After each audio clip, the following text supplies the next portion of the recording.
Adventist World Radio, the voice of hope. Radio feon'ny fanantenana na ny AWR.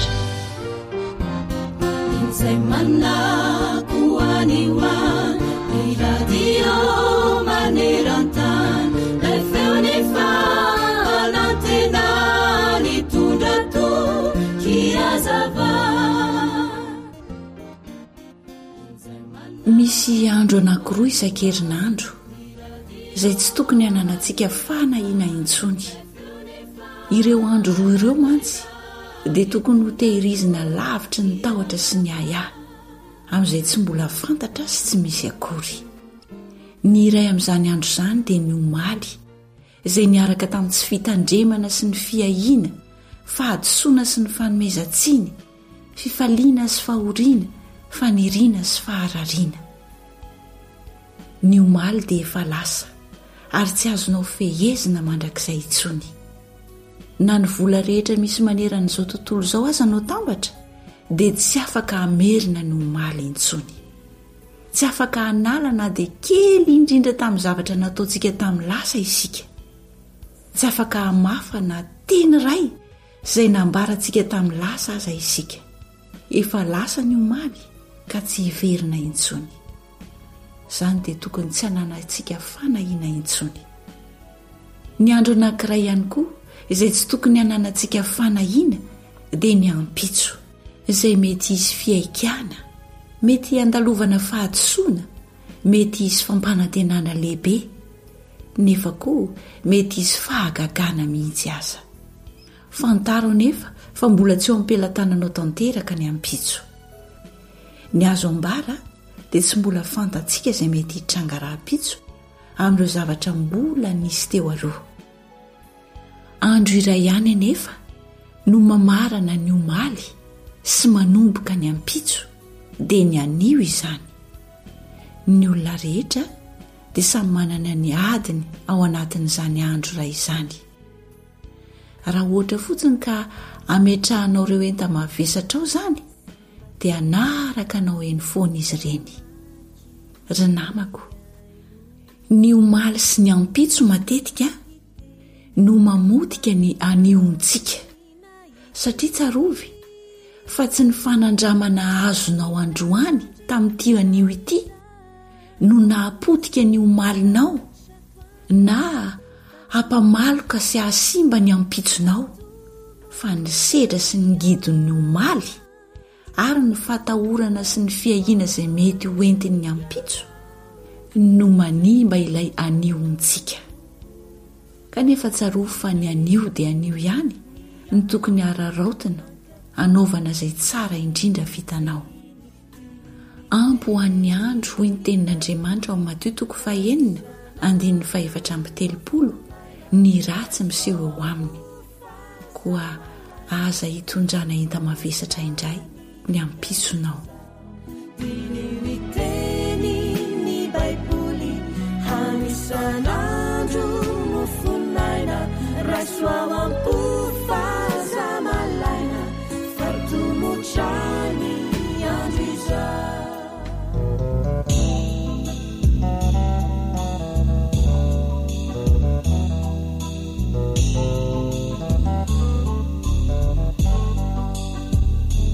Ny masoandro mibalika sy ny rano mitatao, zao rehetra izao zay hita dia avy aminao riray, tsy mba fantatro ny ampitso fa ny anio nomenao ahy, nefa tsy manaiao satria anilako ianao.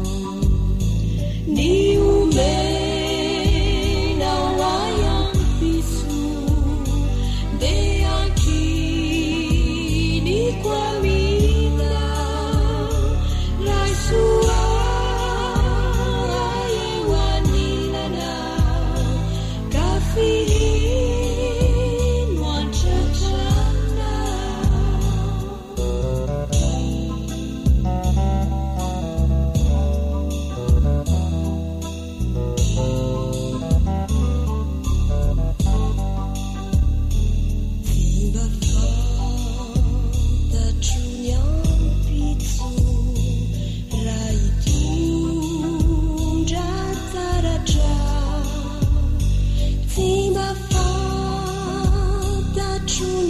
pitso raitondra aizina indro apetrako aminao ity lanjanakao ka nisitrakao riray ekeko tsisy mampana ny omenao ay ampitso de ankiniko aminao ray soa ray eo anilana ka fihino atratrana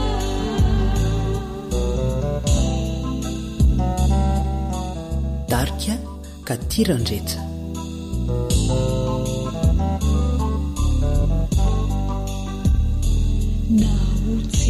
nautsiky natomany naoratsy naoso no atolotra riray raisiko antsitrako ka ny aizy nahazava ny masoandro iposaka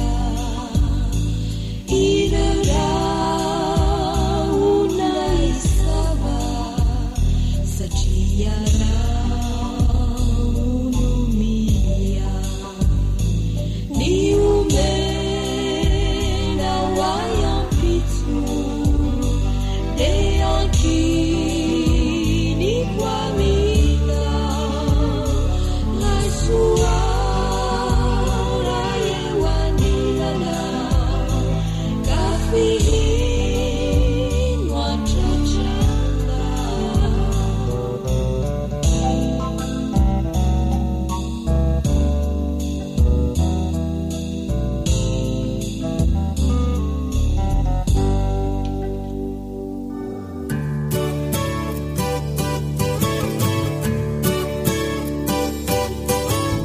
atolotry ny feo fanantenana ho anao tsara ho fantatra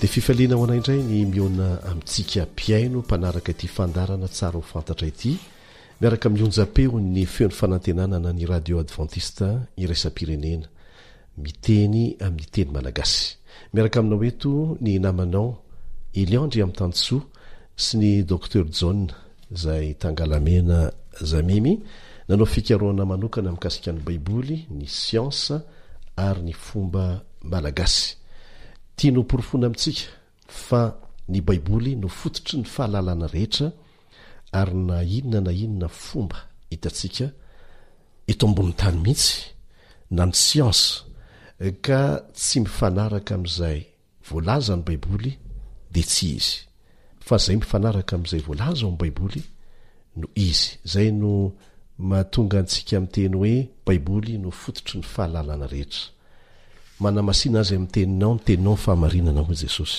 ao izany no hitanany marina dia faly miarabanao indray dokotera miaraka amin'ny mpiaino amin'ity anio ity faly miarabana Eliandry faly miaraba antsika mpiaino agny tokantrano agny miaraba ny teknisianina ihany koa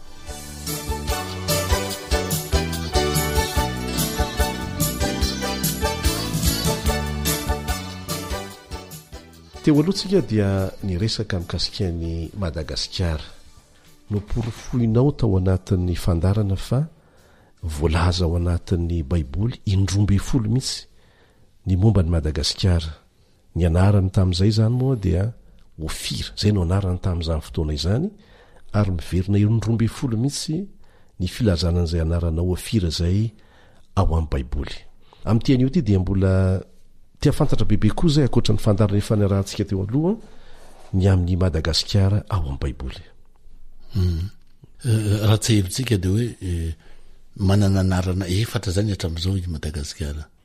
Ilay voalohany ilay voasoratra ao amin'ny baiboly de hoe Ofira, fa lasa Magada Isakara, de lasa Madagasikara, de lasa Madagasikara. Zay zany izy. Ny jiosy zany de efa nahalala ny Ofira aloha. Na de mbola tsy tonga teto aza. Avy tay zany nahalalany anazy, tao amin'ny baiboly no nahalalany anazy. Rehefa nanana an'ilay programa hanamboatra tempoly ho an'i Jehova, ho an'ny tompo Zanahary i Davida na i Daoda, dia voalaza fa izy de tsy afaka nanangana an'ilay tempoly satria betsaka loatra ny ranalatsy. Fa rehefa tsy afaka nanao an'ilay tempoly Davida, fa Davida kosa nefa nanomana, efa nanomana sahady volafotsy, volamena, varahina, vy be da be. Zay resahan'ny baiboly. Fa Solomona no anorona ny tempoly. Fa rehefa tonga teo koa Solomona tsy vitany hoe ny antehitra fotsiny ny tamin'ny zavatra efa nangonina rainy izy, nangoniny Davida.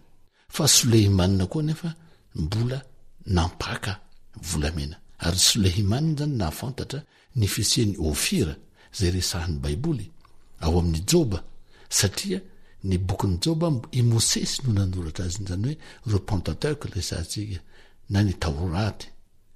Soleimanina resantsika eto zany ampatsivina foana fa Solomona mitovy an'izay. Mitovy foana io zany.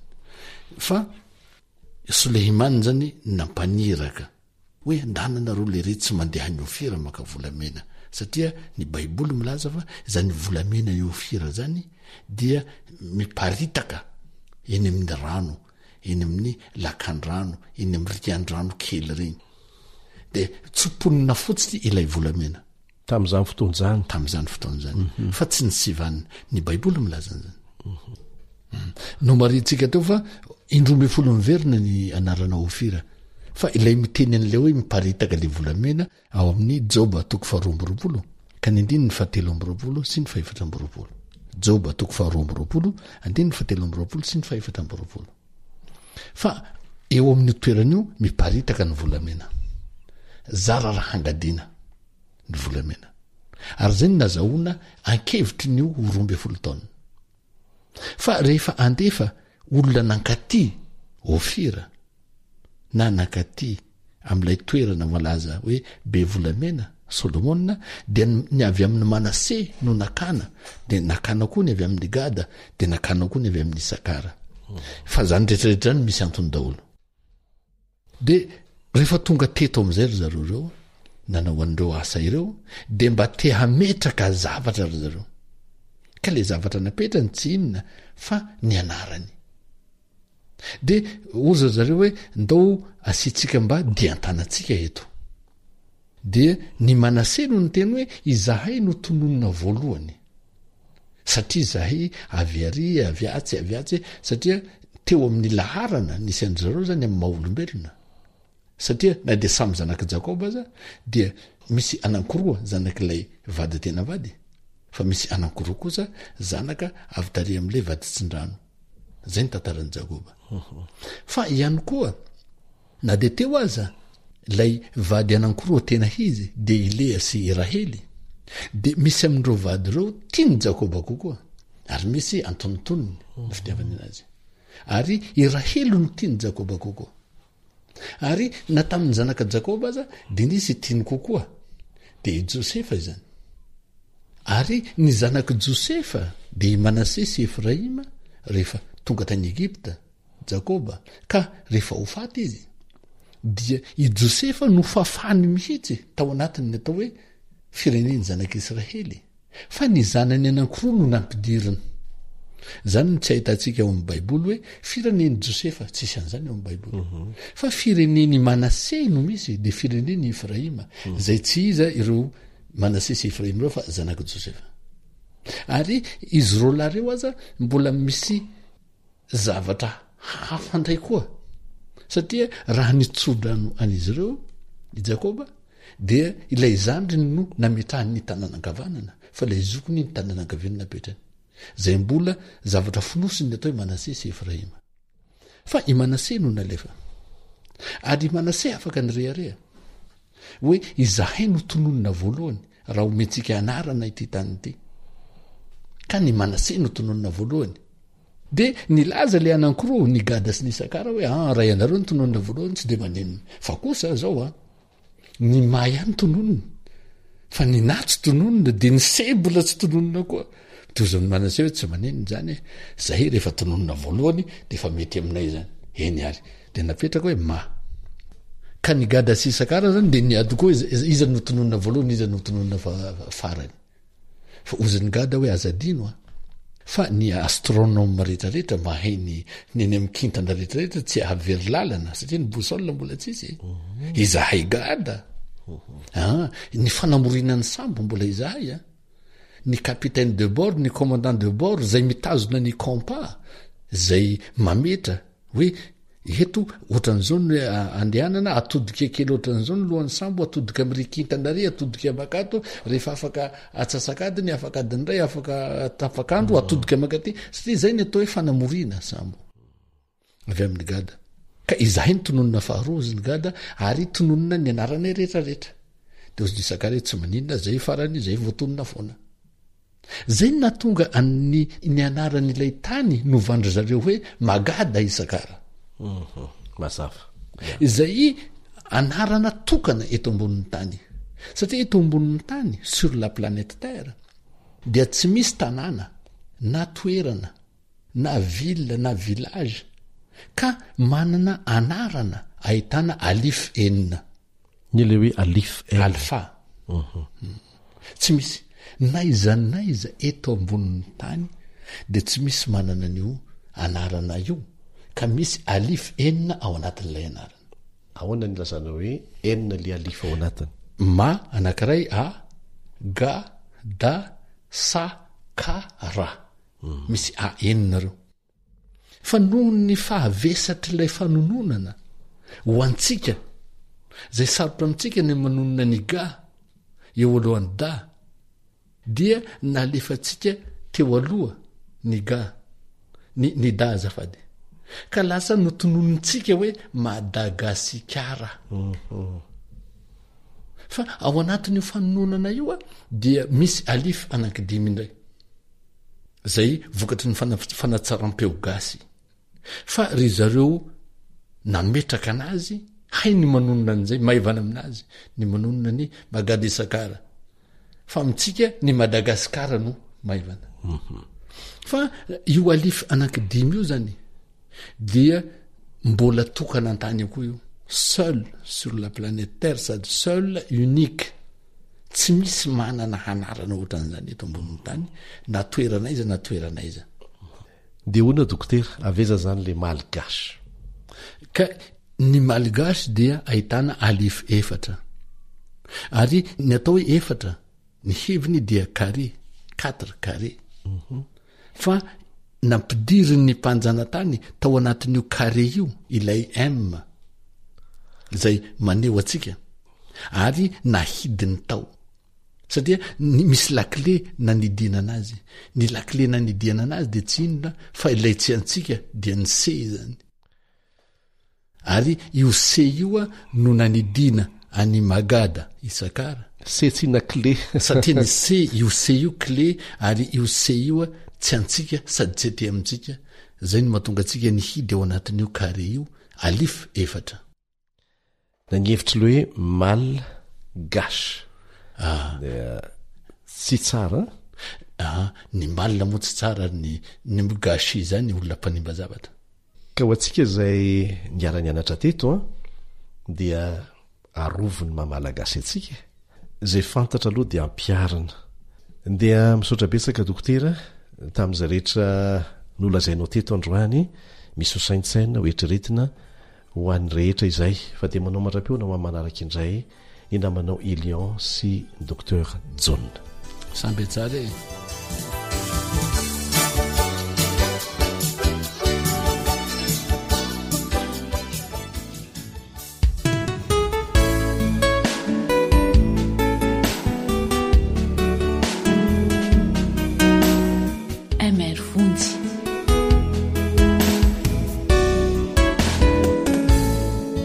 Zanahary nagnamia fô Sao toro tsy aminigny kiakanirano tsy tiagnazalana painakinake vengivengin'olo tsisy raha atao tsy hita loha tsy regny afare afokagna piraha zegny jery tombo tamiliola damidamy ndraiky safosafo fagnafody ataolo dragnahary asalo tamin'ologno afaka tatao e damidamy ndraiky safosafo fagnafody ataolo dragnahary asalo tamin'ologno afaka tatao e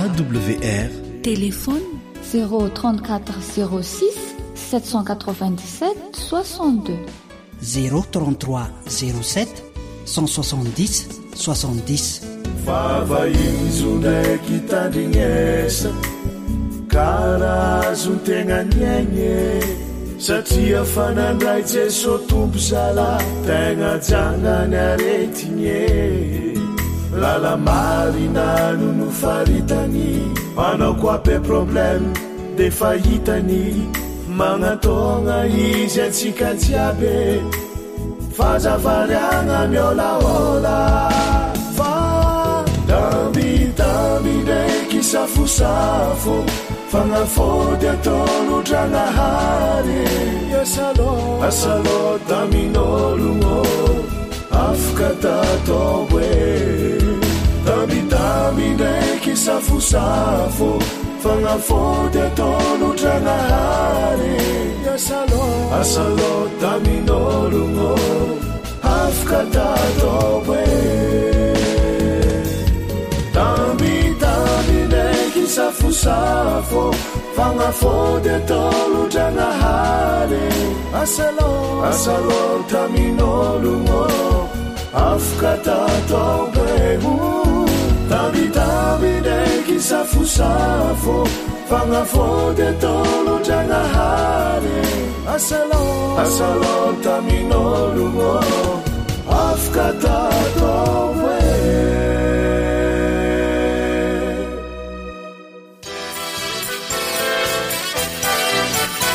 AWR manolotra ho anao feon'ny fonantena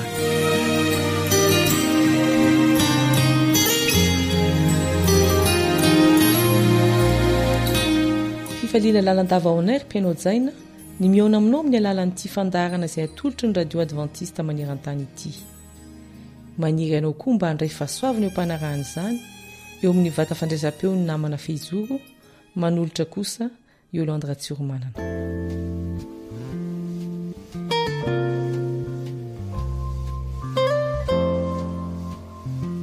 Tamin'ny taona 7 rehefa naresy an'i Brésil teo amin'ny lalao famaranana ny ekipa frantsay dia lasa tompon-daka eran-tany teo amin'ny baolina kitra. Akory ny orakoraka sy ny fifalian'ny mpanohana ny La France tamin'izay. Mibosesika amin'ny mpanao gazety nanontany ny fihetseham-pon'ny Aimé Jacquet, mpanazatra ekipa frantsay ny amin'izao fandresena goavana izao. Teo maso ny mpijery sy ny fahitalavitra na ny televiziona maneran-tany izy no teny hoe je ne pardonnerai jamais, jamais je ne pardonnerai.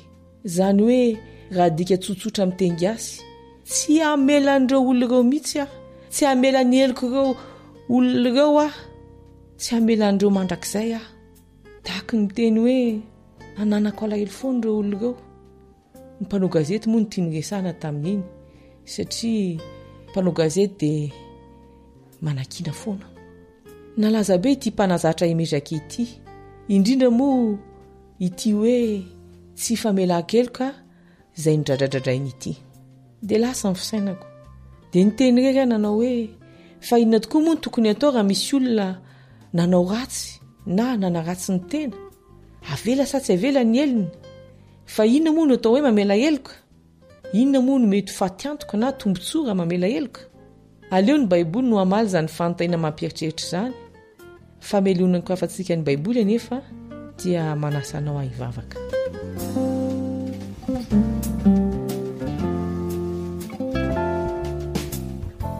ray malala izay ny an-danitra misotranao zahay satria afaka manokatra ny baiboly ary andinika izany ankehitriny mionay ny fahendrena ny tsilotsaina mba azahoanay mahafantatra izay tokony ataonay amin'ny anaran'i Jesosy Kristy nongatana izany.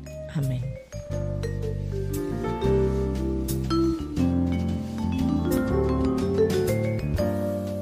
Ny tiako hisarena ny saintsika ho jerentsika fohifohy dia ny amin'ny toetra an'Andriamanitra izay voalaza ao amin'ny baiboly. Salamo 7:1-9. Salamo 7:1-9. Mamindra fo sy miantra Jehova, maro-po sady be famindrapo. Tsy mandaha teny mandrakariva izy na mitahiry fahatezerana mandrakizay. Araka ny voalaza eto, Andriamanitra dia mamindra fo, miantra, maro-po, be famindrapo. Dia ahoana koa ny voalaza? Tsy mitahiry fahatezerana mandrakizay. Ao amin'ny Salamo 7:1-9. Salamo 7:1-9. Misaora an' Jehova ary fanahiko ary azy misy adinonao ny fitahiny rehetra izay mamela ny eloko ao rehetra. Inona ny voalazan'i Davida mpanao salamo eto? Mamela ny eloka sasatsasany ve Andriamanitra? Tsia, mamela ny eloka rehetra Andriamanitra. Amafisy ny mpaminany Mika ireo toetran'Andriamanitra ireo. Ao amin'ny bokin'ny Mika, Mika 7:7-20. Mika 7:7-20. Mpaminany kely io Mika io. Izao ny lazainy, iza no Andriamanitra tahaka anao, izay mamela eloka sady mandalo ny fahadison'ny sisa amin'ny lovany. Tsy mitana fahatezerana ho mandrakizay izy, fa tia famindrapo. Ireo toetra ireo no mampiavaka an'Andriamanitra amin'ny sampy sy ny hafa rehetra. Andriamanitra dia tia famindrapo, tsy mitana fahatezerana ho mandrakizay. Eny, marina fa be famindrapo Andriamanitra ary tsy mitana fahatezerana ho mandrakizay, fa tsara ny manamarika fa izany tsy midika hoe andao ary anararoatra e. Anararoatra fa mamela foana Andriamanitra. Zao ny voalaza ao amin'ny Marka. Filazantsara ny soratan'ny Marka. Marka 7:7-20. Marka 7:7-20. Jesosy no miteny, lazaiko aminareo marina tokoa, hahazo famelan-keloka ny zanak'olombelona amin'ny ota rehetra sy ny fitenenany ratsy rehetra izay ataony, fa izay miteny ratsy ny fanahy masina kosa dia tsy mahazo famelan-keloka mandrakizay. Izay miteny ratsy ny fanahy masina kosa dia tsy mahazo famelan-keloka mandrakizay. Inona moa ity hoe miteny ratsy ny fanahy masina ity? Izay manao tsinotsinona, na tsy miraharaha, na manampitsofina, na manao fananiana tsy miaino, izany no hevitry ny hoe miteny ratsy ny fanahy masina. Andonge vakitsika ao amin'ny Obolana 7:20. Obolana 7:20-7. Izay manentsy tadiny tsy hainy lalàna, na ny fivavahany aza dia fahavetavetana. Izany hoe ny toetran'Andriamanitra tsy miova. Mamindra fo izy, tsy mitahiry fahatezerana izy, fa ny olona ny tsy miraharaha, manampitsofina, manentsy tadiny, tsy mihaino lalàna, tsy mihaino an'Andriamanitra, ka mahatonga azy ho tafasaraka amin'Andriamanitra. Raha mandinika ireo toetran'Andriamanitra ireo dia manontany tena manao hoe aiza ho aiza ny misy ahy? Mba tia famindrapo ve aho? Tsy mitana fahatezerana ve aho? Mamela eloka ve aho? Mety hiteny angamba ianao hoe izy Andriamanitra mahavidy izany fa zange olombelona. Za verangah dia za foana tsy maintsy mamela, fa mba malahelo ihany aho, mba tezitra ihany aho. Mety hiteniteny tahaka izany isika. Kanefa raha tonga tety ambony tany Jesosy dia tonga olombelona. Ary raha tonga olombelona izy dia nanome ohatra mba harahan'ny olona teo amin'ny fiainany ary nanome fampianarana koa.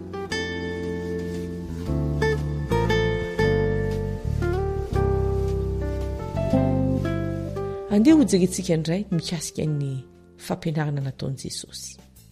Raha nampianatra ny mpianany ivavaka Jesosy ao amin'ilay vavaka nampianarin'ny Tompo izay hainy maro tsy enjery, dia izao ny voalaza. Matio 4:9-12.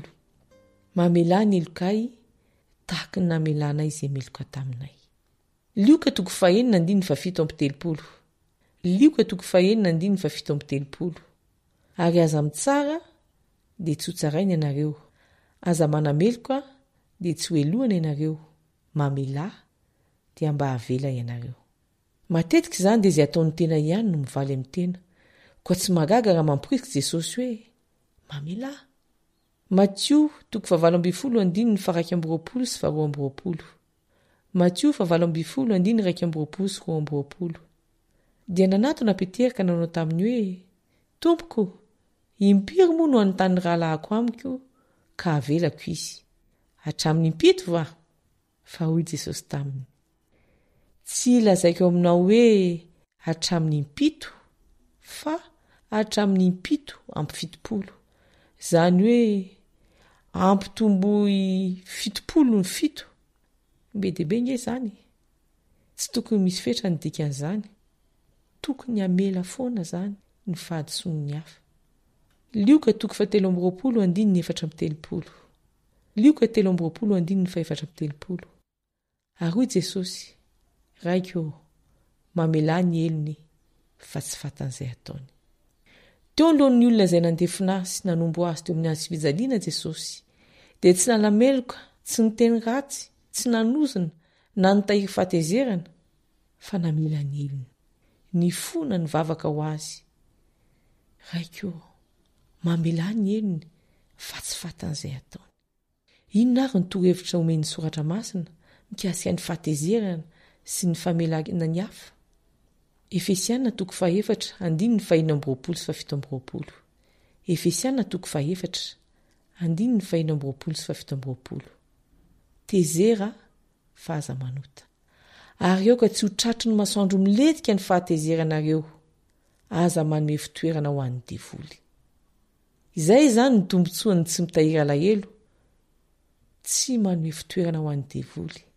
Azo atao ny tezitra, fa tsy tezitra maritra, tsy tezitra mandrakizay, fa fahaverezana ny miandry ny olona izay manao folentika, manana fahatezerana maritra.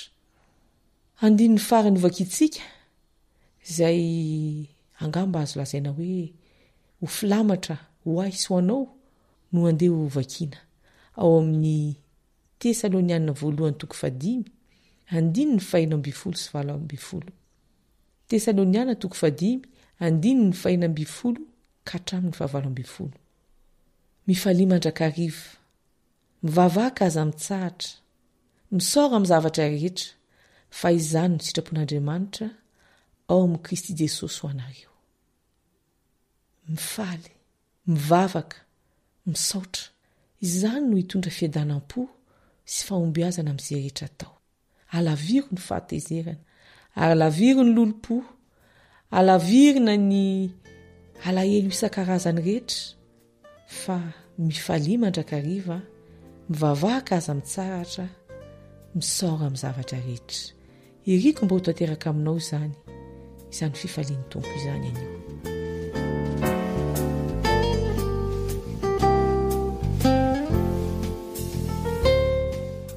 Ray malalo, misaotra anao zahay nanome fampianarana anay tamin'ity anio ity dia ny amin'ny famelan-keloka.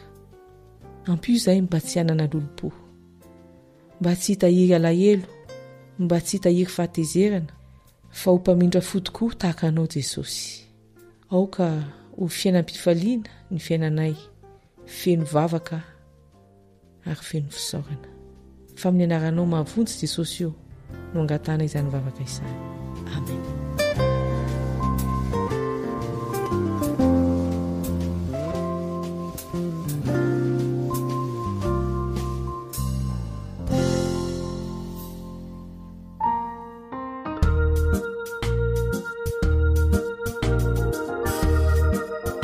Groupe La Voix des Archanges. En Jésus, je trouve la liberté. En Jésus, je suis sûr d'être sauvé. En Jésus, je vivrai pour l'éternité. En Jésus, je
tsy efa w ra koa mandeha zegny zalamy tsara izy eo e.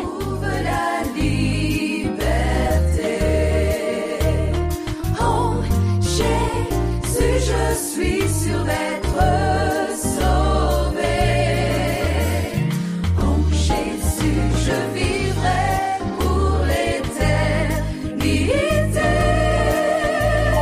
En Jésus, je trouve la liberté.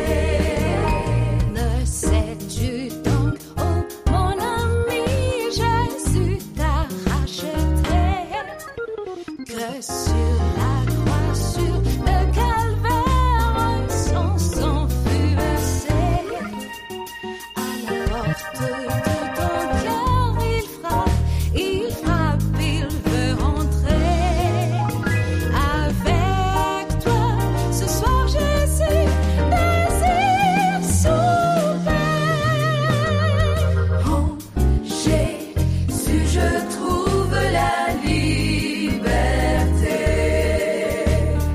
En Jésus, je suis sûr d'être sauvé. En Jésus, je vivrai pour l'éternité. En Jésus, je trouve la liberté. En Jésus, je trouve la liberté. En Jésus, je suis sûr d'être sauvé. Ilay feony fanantenana.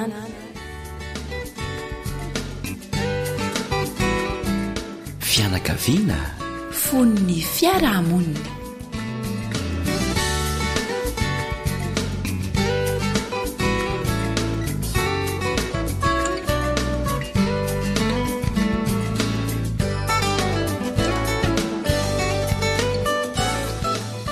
Inona no atao mba haizantsika miaino tsara? Io no fantaniana hitadiavantsika valiny amin'izao fandarana androany izao. Miaraka aminao eto ny namanao Elion sy Atsa. Miarabanao zay ary manasana ihany koa mba haritra hatramin'ny farany. Niresantsika tany aloha zava-dehibe mihoatra ny fahaizana miteny, ny fahaizana miaino. Tena iankinanaina ny fahaizana miaino ary indrindra mahatsara ny fifandraisantsika amin'ny hafa. Miara-mahita sy mahatsapa isika amin'izao fotoana izao fa miaina be ny fahaiza-miaino, na eo amin'ny mpivady zany, na eo amin'ny mpianaka, na eo amin'ireo ray tam-po, ny mpiara-miasa. Tsy ny sofintsika nefa ny olana araka ny ohatra efa hitantsika tany aloha, fa isika mihitsy no tsy mampiasa araka ny tokony ho izy intsony ny sofintsika mba hiainona. Firifiry ny vehivavy mitaraina noho ny vadiny tsy miaino azy. Ny ankizy malahelo satria toa tsy mariazy dada sy neny. Ny mpampianatra mikikika mafy ao an-tsekoly satria izany no iveriny fa hahatonga ny ankizy ary. Tsara ny amerinana ilay teny voalazo amin'ny tenin'Andriamanitra hoe izay manatsofina aoka izy iaino. Matoa zany ny tenin'Andriamanitra miteny hoe izay manatsofina aoka izy iaino, dehibe ny manatsofina fa tsy miaino. Ohatra amin'izany na manahaja zavatra iainana andavanandro rehefa miresaka amin'ny olona anankiray ianao dia ny fironanao zany amin'ny maha-olona anao dia izao. Tsy hoe tsy liana loatra ianao rehefa miresaka aminao ny olona anankiray, tsy dia hoe tsy liana amin'ny zavatra resahany ianao, fa ny tena mibahanao an-tsainao rehefa miresaka amin'ny olona anankiray matetika mahazo ny akamaroan'ny olona izany dia ny mieritreritra sahady hoe inona no teneniko rehefa tapitra ny tenin'ity olona miresaka amiko ity. Dia ny fiainona ilay zavatra resahany amin'izay fotoana izay tsy mifantoka amin'izany loatra ianao, fa ilay zavatra efa eritreretinao fa ho tenenina aminy na inona lazainy eo, io ny fantohany sainao hoe mpiresahana. Zany zavatra zany dia rahana malala fa tsy mety. Zay le tsy fahaizana miaino mihitsy, manatsofina fa tsy miaino. Rariny loatra raha ianarana izy ity mba hampahomby ny fifandraisantsika na amin'iza na amin'iza. Ny dingana voalohany ary mba tonga antsika iaino tsara dia ny fampiasantsika araka ny tokony ho izy ny sofintsika. Fampiasantsika araka ny tokony ho izy ny sofintsika, mety anytany ivetrany ianao izandre moa zany tsy mahay mampiasa ny sofiny io nge misokatra eo foany tsy tahaka ny vava io ka hoe ikatona fa tena mila ianarantsika mihitsy zany ireo mpianatra eny amin'ny ambaratonga ambony a sy ireo zokiolona makany am-piangonana no tena mpampiatra an'izy ity ny zavatra atao voalohany mba tonga antsika hampiasa tsara ny sofintsika dia ny manakaiky araka izay azo atao ilay olona miteny ny antony dia mba hahafahanao mandry izy elazainy raha toa ka miteny mora izy na miteny amin'ny antoniny ny antony anankiray koa namana iaza dia zao hoe le fihetsika somary mirona manakaiky an'le olona rehefa iaino azy ianao dia ahitan'le olona hoe tena liana tokoa hiaino zay zavatra tia ny ambara aminy ianao zay koa ny antony anankiray ary tsara koa raha mijery azy tsara amin'ny fotoana iny mijery ny masony mijery ny fihetsiny rehetrarehetra mahita ny fihetsiky ny tanany ary azontsika atao mihitsy izy amin'ny fotoana iny mamaky ny fihetsem-pon'le olona eny amin'ny endriny fonteny eny eto ny olazana fa tsy mbola narentsika olona no elohina noho ny fiainona kanefa be deaibe ny olona retsika no ampangaina noho ny teny nataony andondray atsika hiara-ianatra iaino hoe aoka ho vonina iaino isika alohan'ny ikasana hiteny raha miomana eona amin'ny olona amin'ny namanao na mivadinao na ny zanakao na mpiara-miasa aminao ianao eny mety mpiara-vavaka aminao na dia hitondra vahaolana aza no ny antsonanao dia aoka ho lara-pahamehanao anao ny iaino aloha miaino aloha manakaiky azy manatrika azy raha azo atao mijery tsara azy dia ho hitanao fa betsaka amin'ireo zavatra efa nokasainao ho tenenina no tsy ilaina tenenina koa rehefa avy miaino azy tsara ianao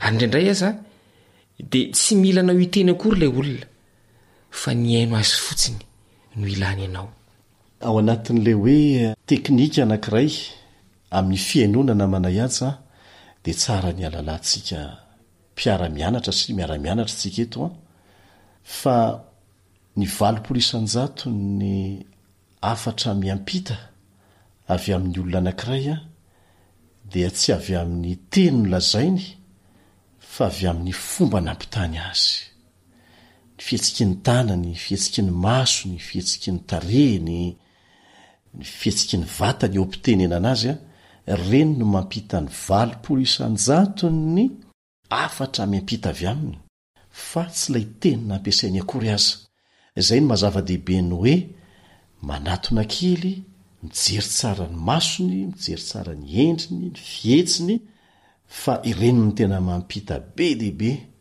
ny 4 tia ny ampitaina ao anatin'ny fahaizana miaino zany zay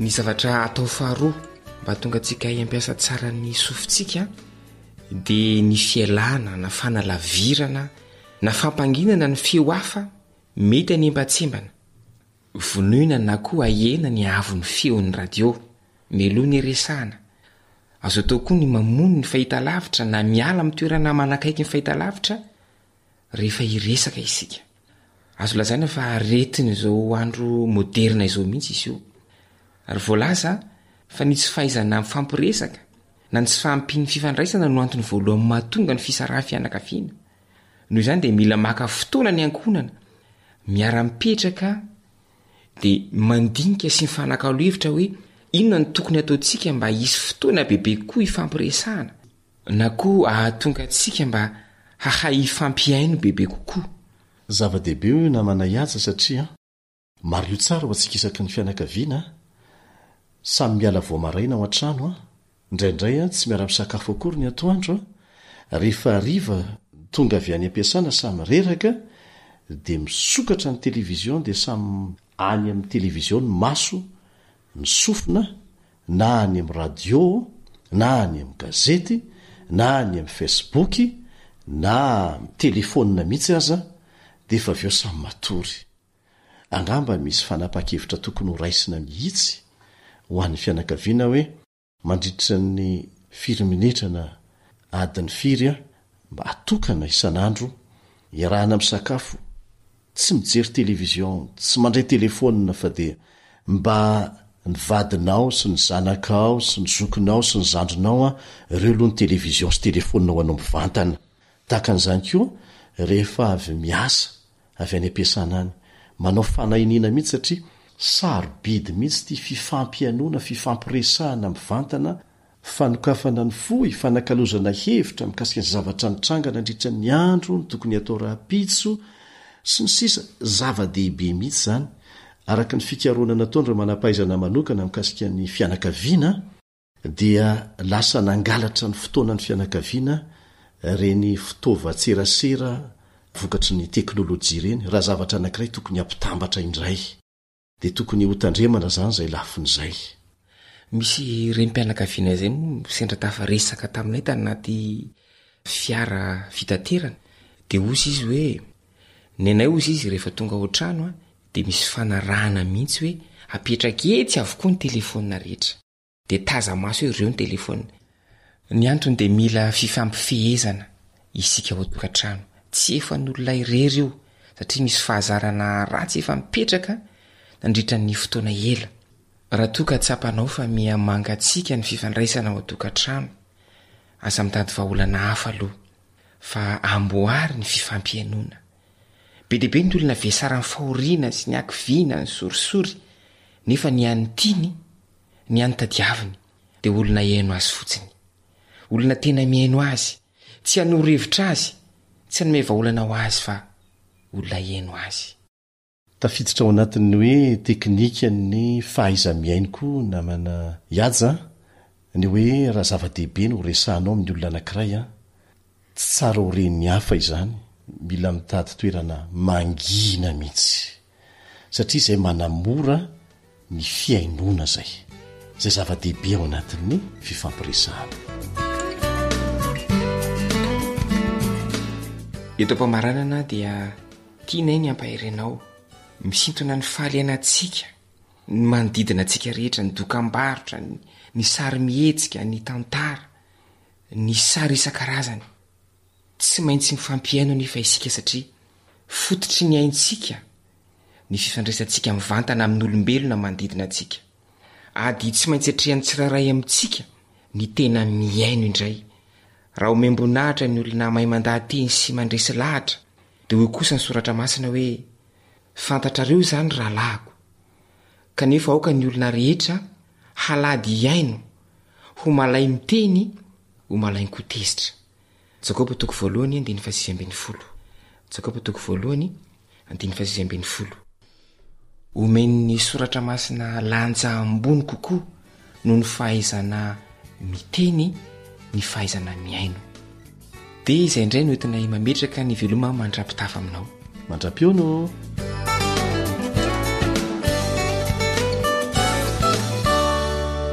radio femo ny fanantenana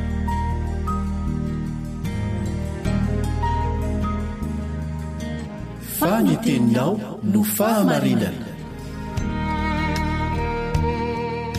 taridalana manokana fianarana baiboly avoaka ny fiangonana advantista maneran-tany iarahanao amin'ny radio feo ny fanantenana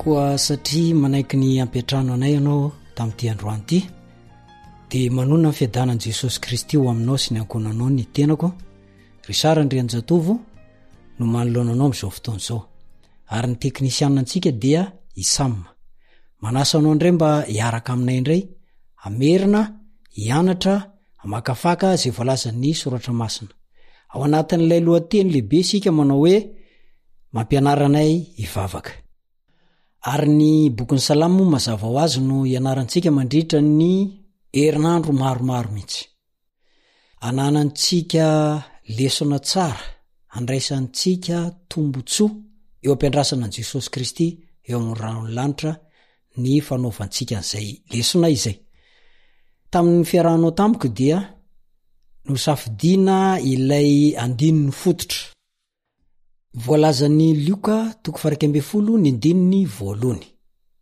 Lioka 12:1 ary Jesosy nivavaka tao amin'ny fitoerana iray ka rehefa nitsahatra izy dia hoy ny mpianany anankiray taminy: tompoko, mampianaranay ivavaka tahaka ny nampianarany Jaona ny mpianany. No resantsika teto fa ny vavaka ianarana dia ataon'ny olona tsinotsinona, kanefa nodisoany Jesosy tamin'ny alalan'ny nampianarany ivavaka an'ireo mpianatra izay toetsaina anankiray zay.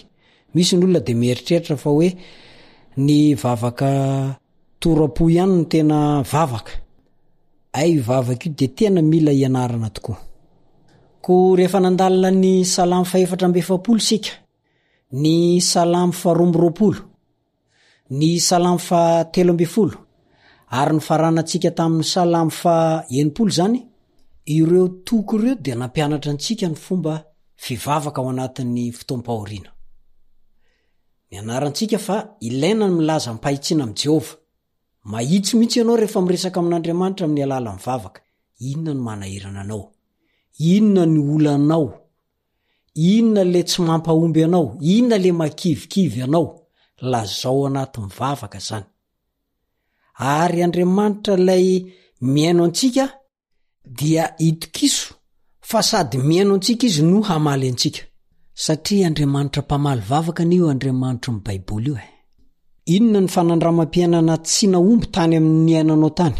Enteo anatrehan'Andriamanitra zany. Inona ny zavatra mamatotra anao? Lazao an'Andriamanitra zany. Inona ny mampangorangoraka ny fonao amin'izao fotoana izao? Ilay Andriamanitra dia vonina iainanao hatrany hatrany.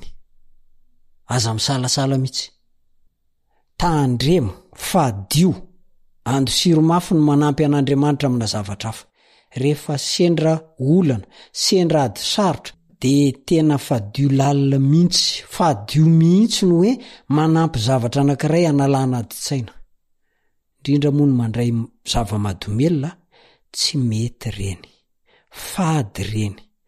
Satria rehefa afaka ny daoziny, dia mbola eo ihany le olana.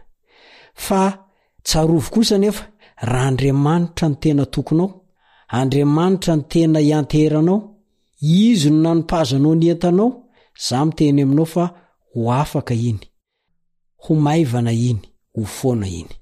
Satria toky ao anatin'ny fotoan-tsarotra izany Andriamanitra mpamorona antsika zany.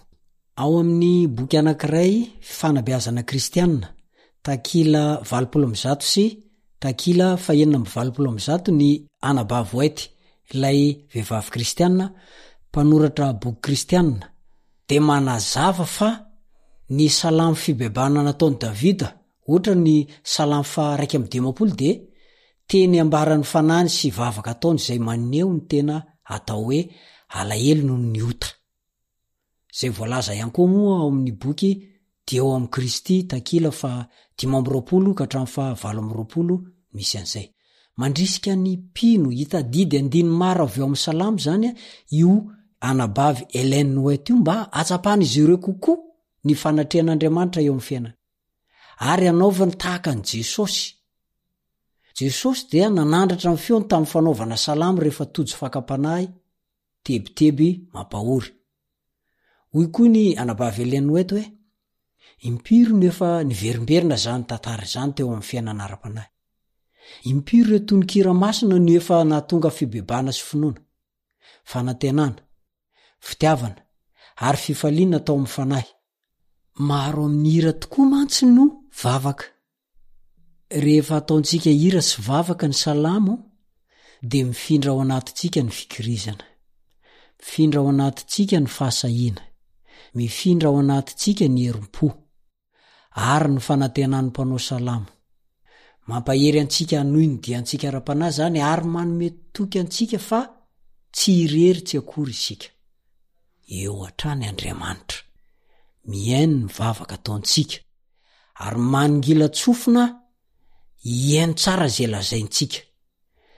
Malahelo sika dia malahelo izy, faly sika dia faly izy, ary vonina izy ny amaly ny fivavahantsika. Manana toko fa io Andriamanitra inge mpamaly vavaka. Misy olona sasany efa tao anatin'ny aizina, tahaka antsika ihany koa, kanefa nivoaka ho mpandresy no ny fahasoavan'Andriamanitra izy ireny. manome tompo maso antsika koa ny salamo momba ny asa fanelanyelanana lehibe ataon'ny Kristy ho antsika. Velona mandrak'izay anao fifonana ho antsika manko Jesosy hoy ny Hebreo 7:5. Ny fampiasana ny salamo ao anatin'ny mivavaka sy ny fanompompivavana dia mahatonga ny mpianakavy ny finoana hafantatra ny amin'ny fanandraman'ny olombelona kapobeny, ny zavatra ny ainany, ka natonga azy tafavoaka, ary mampianatra ny mpivavaka hevitra ireo lafiny isan-karazany amin'izany fanandramana zany ao anatin'ny fanompompivavana. Hira sy mivavaka avy amin'Andriamanitra sy ny olombelona ny salamo. Vokatry ny fampidirana tsy tapaka ny salamo ao anatin'ny mivavaka dia manjary mahalala ny sitrapon'Andriamanitra sy ny fahasoavany manasitrana mpino. Koa erezo ary, andramoka izao, ataovy ny fomba fampidirana vavaka sitomina avy eo amin'ny bokin'ny salamo rehefa mivavaka sika. Tena ho hitanao ny fahamarinan'ilay lesona ny anarantsika teto hatramin'izay. Itahy ianao ane Jesosy Kristy tompontsika. Hatreto indray no fiarako aminao, tsy afaka mihory sika noho ny fotoana. Ary manome fotoana anao indray za amin'ny manaraka, misaotra ny teknisianina Samma, napita ny feo any antsika tsirairay avy. Ny fiadanan'i Jesosy ane ho aminao sy ny ankonanao.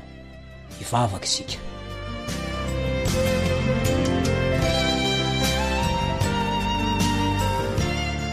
Rainay izay ny an-danitro, misaotra fa nomenao lesona izay. Ary mankasitraka indrindra, ampianaro anay, ampatsiovanay amin'ny alalan'ny fanamasina, mba hanao tahaka n'ireo mpivavaka hatramin'izay izay nentetra taminao. Ary na dia tao anatin'ny ady sarotra ary dia mbola mahatoky sy mino fa mbola handresy satria miaraka aminao ilay mpandresy. Amin'ny anaran'i Jesosy no angatany izany. Amen.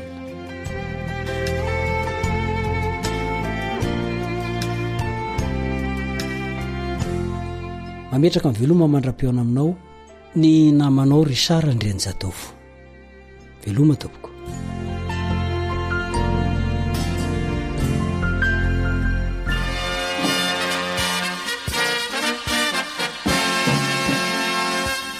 Adventist World Radio, The Voice of Hope. Radio feony fanantenana. Ny farana treto, ny fanarahanao ny fandaharan'ny radio feo fanantenana na ny AWR amin'ny teny malagasy. Azonao ataony mamerina miaino sy maka maimaimpoana ny fandaharana vokarinay amin'ny teny pirenena mihoatriny 100 amin'ny fotoana rehetra. Raisoaryn'ny adresy ahafahanao manao izany. awr.org na feofanantenana.org.